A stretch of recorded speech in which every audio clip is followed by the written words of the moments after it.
साहेब 10 वर्षापूर्वी पेट्रोलचे भाव 70 रुपये होते, आज 100च्या पुढे गेले। 10 वर्षांपूर्वी जे सोनं 26,000 ते 28,000 रुपये होतं, आज 1,14,000च्या पुढे गेलं। तुम्ही कुठलीही वस्तू घ्या, तिच्या किमतीत 30% जास्त वाढ गेल्या 10 वर्षात झाली। नोकरदारांचे पगार वाढले। आमदारांचा पगार 10 वर्षांपूर्वी 50,000 ते 80,000 रुपये प्रति महिना होता, तो आता 1 लाख ते 3 लाखापर्यंत पोहोचला। म्हणजे सरासरी 250% वाढ झाली। पण शेतकऱ्यांची काय अवस्था आहे? 10 वर्षापूर्वी ज्या कांद्याला सरासरी 25 रुपये किलोचा दर होता, त्याचा भाव आज 10 रुपये किलो झालाय। जे सोयाबीन 10 वर्षांपूर्वी 4,000 ते 4,500 रुपये क्विंटल होतं, त्याचे भाव आजही तेच आहेत। साहेब, ही परिस्थिती फक्त शेतकऱ्यांच्याच बाबतीत का? बाकी सगळं सोडा हो, आम्ही शेतकरी ज्या दुकानातून खत बियाणं विकत घेतो ना, ते दुकानदार आमच्या कमिशनवर परदेश दौरे करतायत साहेब। पण आम्ही शेतकरी मुंबईचा किनारा सुद्धा बघू शकत नाही। मुंबई सोडा, जिल्ह्याचं ठिकाण सुद्धा शेतकरी 6-6 महिने पाहू शकत नाही।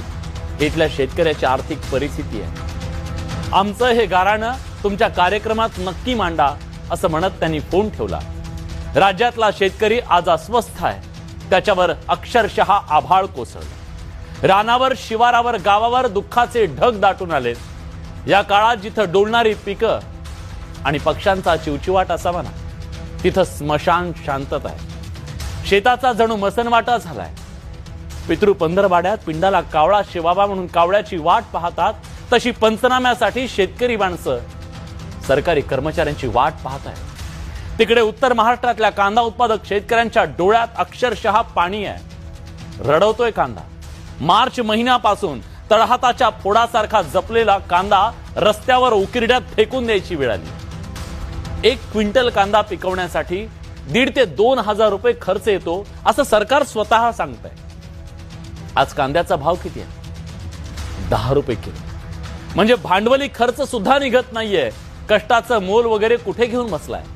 कांदे फुकट वाटण्याची आणि उकिरड्यात फेकून देण्याची वेळ शेतकऱ्यांवर आली आहे। इतका शेतकरी हतबल आणि संतप्त आहे, कारण 5 महिने सलग पाऊस कोसळतोय, त्यामुळे चाळीत ठेवलेला कांदा खराब होऊ लागला। म्हणून आहे त्या भावात विकण्याशिवाय त्याच्याकडे पर्याय नाहीये। त्यामुळे शेतकरी हवाल दिलाय। कांदा शेतकऱ्यांना तो रडवतोय, त्याचा आक्रोश काळीच पिळवटून टाकतोय। पण सरकारच्या काळजाला पाझर कधी फुटणार, हा सवाल आहे।